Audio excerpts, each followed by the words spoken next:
Bom dia, meus amigos. Hoje é dia 22 de fevereiro de 2019 e mais uma vez eu venho aqui gravar um vídeo e eu tenho falado um pouco do que foi a minha vida dentro da instituição universal e como eu, através da palavra de Deus, através da graça do Senhor Jesus Cristo que me alcançou, eu abri os meus olhos para a vida e para aquilo que eu estava vivendo e para aquilo que eu estava desejando. E então, quando a graça do Senhor Jesus Cristo me alcançou e os meus olhos foram abertos, ali eu percebi e virou, para mim uma missão a ajudar a você que não entende o porquê a tua vida não anda, ou porquê as coisas que são tão apregoadas dentro da instituição com tanta veemência, com tanta firmeza, com tanta violência, inclusive, até eu digo violência porque as palavras são muito duras. E eu não estou falando isso porque eu sou mole, não, pelo contrário, eu nunca fui uma pessoa mole, mas o que eu estou dizendo é, a palavra vem com tanta força, com tanto ímpeto, e você não vê isso acontecendo materializado na sua vida. Então eu queria trazer para você aqui mais uma reflexão, mais esse vídeo para ajudar você que tem dúvidas quanto àquilo que você tem vivido e aprendido aí dentro dessa instituição.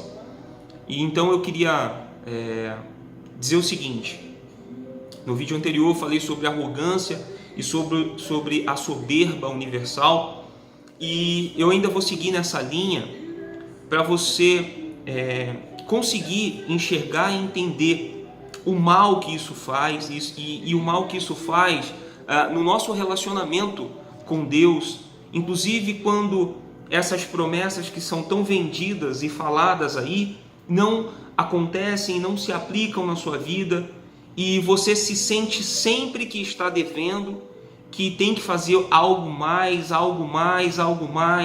dar mais, fazer mais sacrifício. E essa loucura de sacrifício, essa loucura de propósito, isso não gera vida em você, isso não gera as bênçãos que tanto é vendida, não acontecem na sua vida. Então eu quero trazer para você, à luz da palavra de Deus, o que o Senhor Jesus nos fala. Primeiramente, o Senhor Jesus, num dos seus discursos às pessoas, às massas, às multidões, ele falou o seguinte: buscai em primeiro lugar o reino dos céus e as demais coisas vos serão acrescentadas. Quando Jesus estava trazendo isso às pessoas, primeiro você precisa entender que Jesus sabia da necessidade daquelas pessoas e ele sabia o porquê daquelas pessoas estavam ali para com ele, para ouvir ele. Então entenda, Jesus ele poderia trazer um discurso que alegraria aquelas pessoas, ele poderia trazer um discurso que iria suprir a necessidade daquelas pessoas momentânea, dizendo o seguinte: olha, eu estou aqui, eu cheguei aqui, e agora a sua vida vai ser diferente, a sua vida vai mudar. Você que está na miséria, você não vai ser mais miserável, porque eu vou abençoar a sua vida, eu vou trazer recursos para você, eu vou trazer solução para o seu casamento, para os seus problemas. Sabe essa doença que você tem? Então, você não vai ter mais ela, porque eu vou resolver o seu problema. Jesus poderia vir com esse discurso, ele poderia vir com essas palavras, porque ele já sabia o que aquelas pessoas estavam, para que aquelas pessoas estavam ali para ouvir ele. Porque as pessoas elas queriam exatamente que os problemas delas fossem resolvidos, que aquilo que elas estavam vivendo fossem resolvidos através de Jesus, ou seja, Jesus estava ali para resolver os problemas dela. E aí Jesus vem com um discurso dizendo: olha, buscar em primeiro lugar o reino dos céus e as demais coisas vos serão acrescentadas. Olha, não ajunteis tesouros na terra, onde a traça e a ferrugem corroem, mas ajuntai um tesouro no céu, porque é eterno isso. Jesus ele não veio no discurso daquilo que as pessoas queriam ouvir, mas daquilo que as pessoas precisavam ouvir. E aí, ele não se preocupou com que as pessoas se levantassem e fossem embora, porque naquele momento era chegado às pessoas o reino dos céus, era chegado às pessoas a presença de Deus na pessoa do Senhor Jesus. E Jesus ele poderia vir com o discurso que iria de encontro com a necessidade do povo, mas mais do que suprir a necessidade, o povo precisava entender que não importa os problemas que nós vivemos aqui. A nossa vida aqui ela é passageira, ela vai ser rápida, pode durar um tempo, 2 tempos, 3 tempos, 80, 90, 100 anos, mas nós precisaremos prestar contas um dia com aquilo que a gente fez e da vida que a gente viveu aqui. Então, Jesus não teve esse discurso de suprir as necessidades do povo, mas ele quis trazer, sim, a necessidade do alimento espiritual para dizer o seguinte: buscar em primeiro lugar o reino e se dedique e busque me conhecer, busque conhecer ao Pai, porque eu vou suprir a necessidade de vocês. E ali ele continua no discurso dele do Sermão da Montanha, de Mateus 5, e eu sempre falo, leiam aquilo ali, leiam as palavras do Senhor Jesus, e aí você vai entender o que Cristo realmente estava trazendo para nós, inclusive para mim, naquele momento, a apresentação do reino e o modelo e a forma como nós deveríamos viver. E aí, chegando hoje, dentro das igrejas, da maioria das igrejas, principalmente essas igrejas parecidas com a Universal, eu falo da Universal porque foi onde eu vivi a minha vida inteira, mas igrejas que nasceram dela, que através de brigas, de uma separação, e foram nascendo dela, igrejas que têm a mesma metodologia, o mesmo ensino, a mesma palavra que é dita na Universal é dita nessas igrejas, não muda nada, os mesmos propósitos malucos, as mesmas promessas fantasiosas, que não foi o que Cristo nos apresentou e nos trouxe. E aí o que acontece? A soberba e a arrogância deles prevalecem. Dentro da instituição universal, nas pessoas dos bispos e pastores, e aqui eu estou falando da alta cúpula, daqueles bispos mais reconhecidos, que gostam do reconhecimento desse mundo, né? Que gostam de assentar à mesa desses senhores deste tempo aqui, e vivem numa vaidade, e vivem num patamar que para você falar com ele, você tem que marcar horário, você tem que pegar fila, e ele tem horário de atendimento, ou seja, ele não cumpre com aquilo que o Senhor Jesus, através do apóstolo Paulo, nos fala de como deveria ser os bispos, os presbíteros, ali, aqueles que ensinam a palavra de Deus. Então eu queria trazer para você o seguinte, três coisas na verdade. A primeira delas, em 1 Timóteo, fala sobre os deveres dos bispos e diáconos. E aqui a palavra de Deus fala o seguinte, eu vou deixar na descrição do vídeo, tá? Isso que eu estou lendo. Convém, pois, que o bispo seja irrepreensível, marido de uma mulher, vigilante, sóbrio, honesto, hospitaleiro, apto a ensinar, não dado ao vinho, não espancador, não cobiçoso de torpe ganância, mas moderado, não contencioso, não avarento. Isso aqui quem está falando é o apóstolo Paulo e está em 1 Timóteo.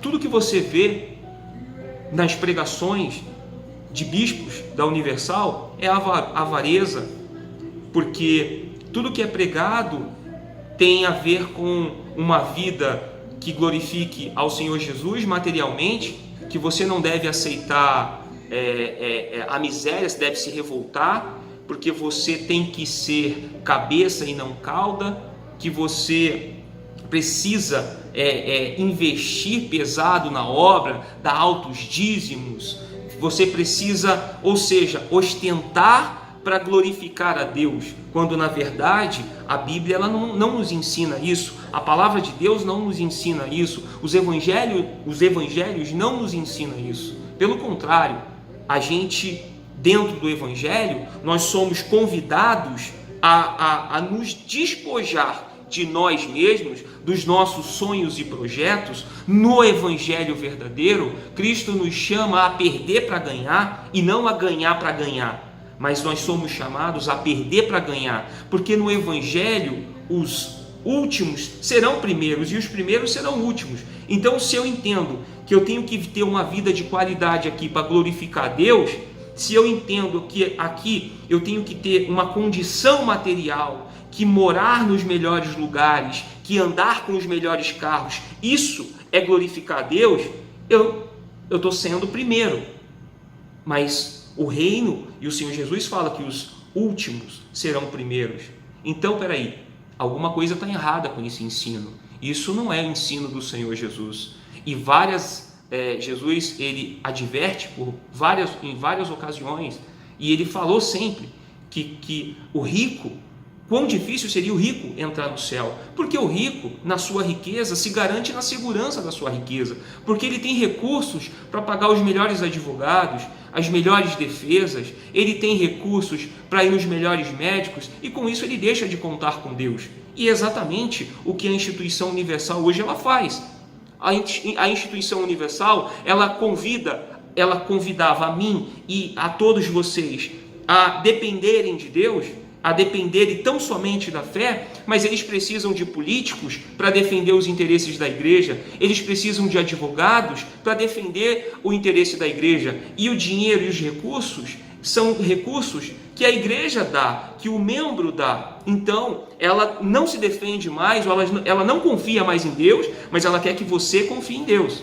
Então, para você confiar em Deus, tome sacrifício, faça prova, faça ofertas, prove a sua fé. Mas eles não provam a fé, porque quando você prova a fé, ele se defende com o recurso que entrou. Então, que Deus é esse que eles te vendem, mas eles não confiam? Porque se eles confiassem, por que gastar tanto dinheiro para se defender, uma vez que a obra é de Deus, uma vez que 2000 anos depois nós estamos aqui falando de Cristo, de homens que foram perseguidos, caluniados, mortos, foram executados com crueldade, mas o Evangelho chegou aqui até nós. Então, quando a obra é de Deus, não existe perseguição que vai fazer extinguir ela, porque a obra é de Deus. Mas quando a obra é de homens, ela precisa de defesa, ela precisa de dinheiro, ela precisa de recursos.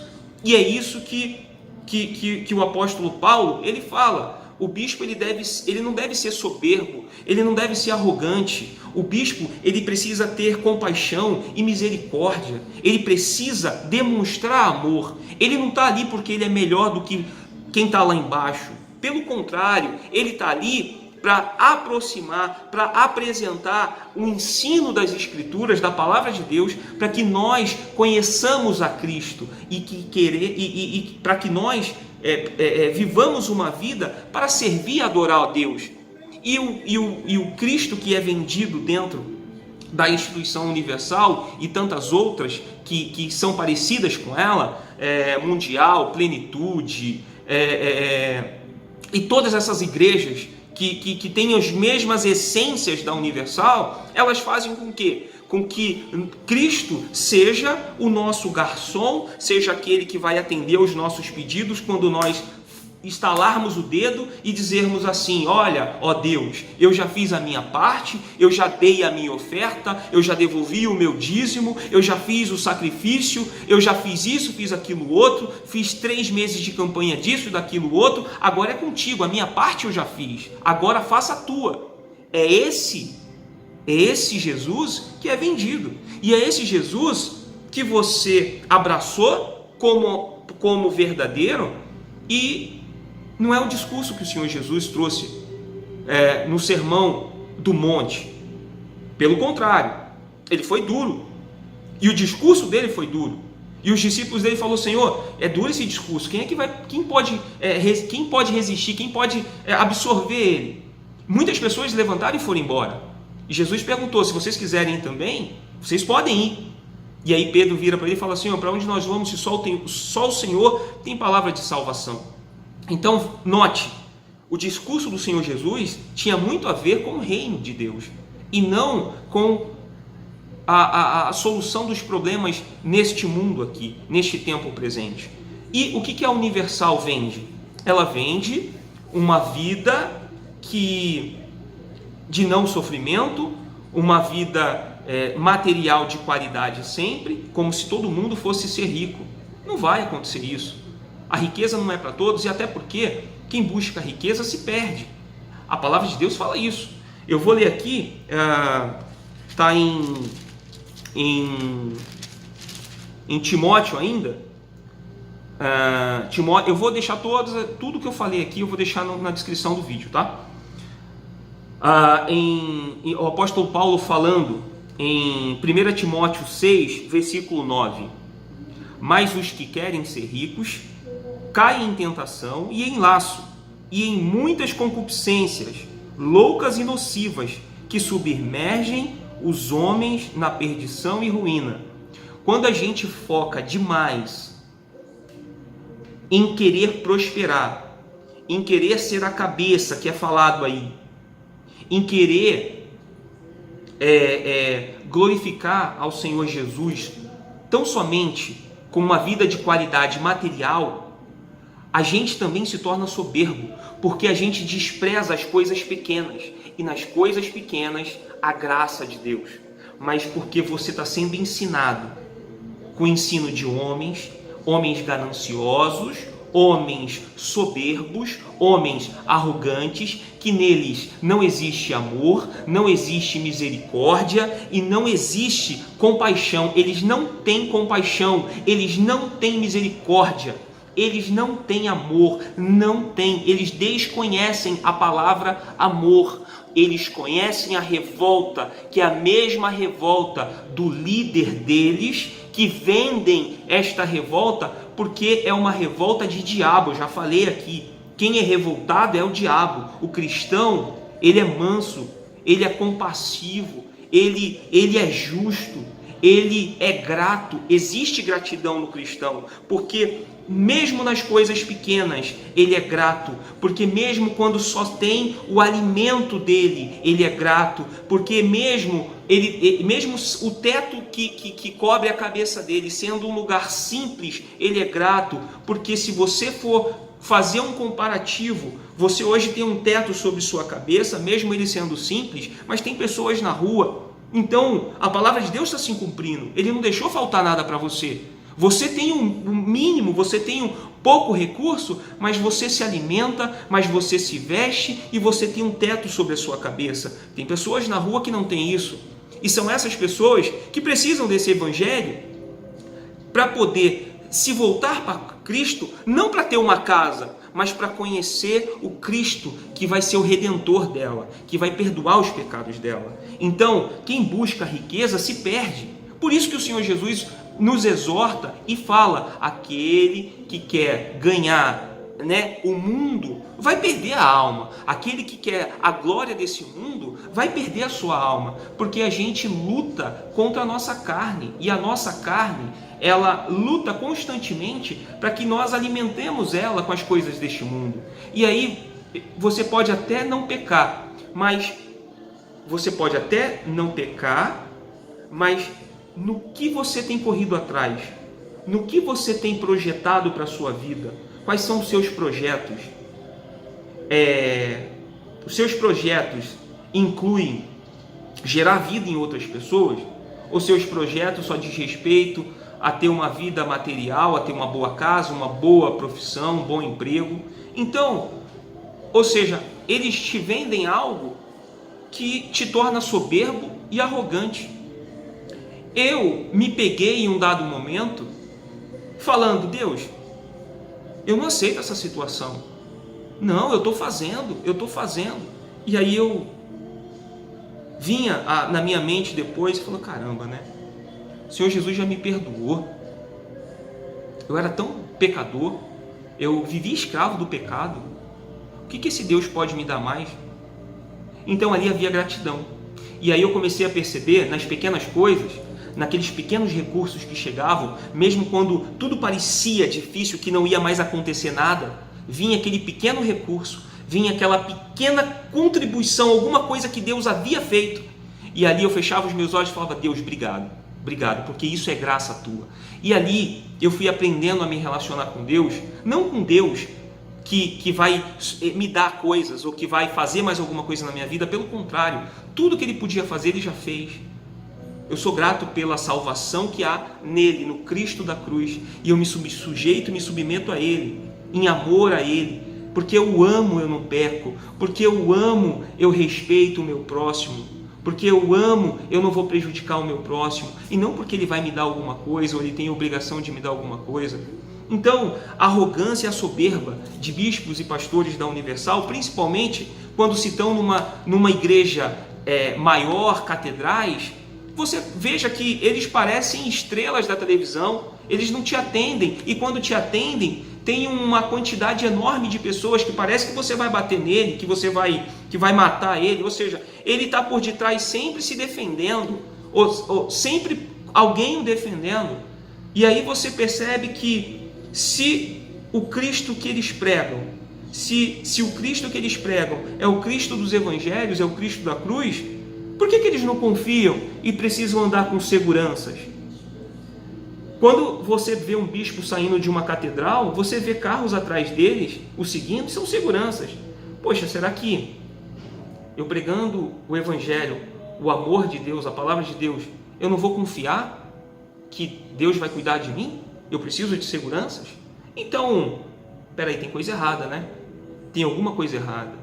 Ou seja, não vale a pena morrer por Cristo?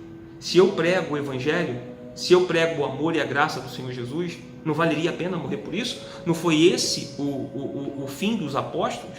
Todos morreram por amor a Cristo? Mas não, eu sou soberbo, não, eu já tenho uma posição, eu cheguei aqui e aqui eu determino e aqui eu obrigo a Deus a abençoar o povo, porque não, eu estou vendo o sofrimento do povo como se Deus não tivesse ou estivesse indiferente a isso. Mas Deus, Ele quer corações quebrantados, Deus, Ele quer um povo quebrantado que o busque de verdade, e não que o busque para resolver problemas, não que busque para a solução de problemas, mas que o adorem, mas que tenham uma vida que o adorem, que seja uma vida de adoração em todos os aspectos, não só quando você estiver dentro da instituição da igreja, mas a sua vida fora da igreja adore a Ele, a sua vida dentro de casa adore a Ele, toda a nossa vida seja para a glória do Senhor Jesus. Esse é o nosso chamado, mas a arrogância e soberba universal não, nós temos que ser melhor. Nós temos que ser diferentes. E, na verdade, até contribuem na mentira que os membros vão contar fora. Porque quando celebram e batem no peito que o filme do Edir Macedo foi o mais assistido, parece que tudo tem que ser melhor. E aí você percebe que os próprios membros compraram ingressos, salas de cinemas vazias. Não vou falar disso aqui agora, isso aí é para uma outra hora, mas qual que é a vantagem, o que ganho há se o filme foi mais assistido ou menos assistido? Se é para a glória de Deus, pouco ou muito, é para a glória de Deus, mas não, a arrogância e soberba universal temos que ser o melhor em tudo, e aí só entra vaidade. Então, tudo na Universal é vaidade, tudo na Universal, e aqui eu falo tudo na Universal, eu não estou me referindo às pessoas, eu estou me referindo à cúpula da Universal, a bispos e pastores, e aí, consequentemente, as pessoas são levadas a pensarem igual, de não aceitarem o mínimo, de não aceitarem um pouco, e de entender que mesmo aquilo que chegou a ela sendo pouco, mas foi Deus que fez chegar. Então, sempre, seja grato. Se não houver gratidão em você, se não houver amor, compaixão em você, se não houver misericórdia em você, como você pode dizer que é cristão? Então, acorde enquanto há tempo. Acorde enquanto há tempo. O Senhor Jesus poderia ter trazido palavras que iriam fazer com que aquelas pessoas ficassem ali por horas sentadas ouvindo a Ele, mas ele preferiu ir para o confronto e falar assim, olha o que está dentro de vocês, mudem, porque se vocês não mudarem, esse reino aqui que eu estou trazendo, vocês não vão entrar. Então vocês precisam se esvaziar de vocês precisam se esvaziar das preocupações de vocês, porque eu estou no controle de todas as coisas. E mesmo quando você não entende, eu estou no controle. Então, eu queria deixar aqui essa reflexão e essa palavra. Avaliem o que vocês têm bebido e se alimentado na Universal.